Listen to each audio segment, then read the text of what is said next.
एक दिन अलाउद्दीन पुरानी मार्केट से गुजरता हुआ एक बूढ़े दुकानदार के पास रुका।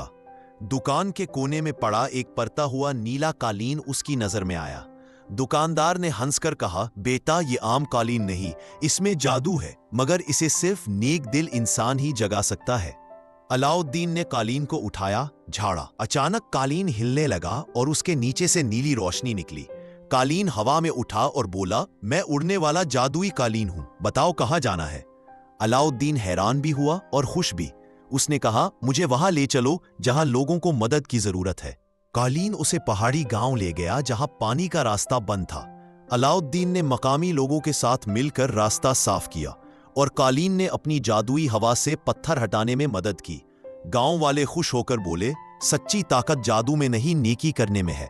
अलाउद्दीन मुस्कुराया, कालीन पर बैठा और बोला, चलो दोस्त, अब अगली भलाई की तरफ। कालीन आसमान में उड़ता चला गया, नीली रोशनी छोड़ते हुए।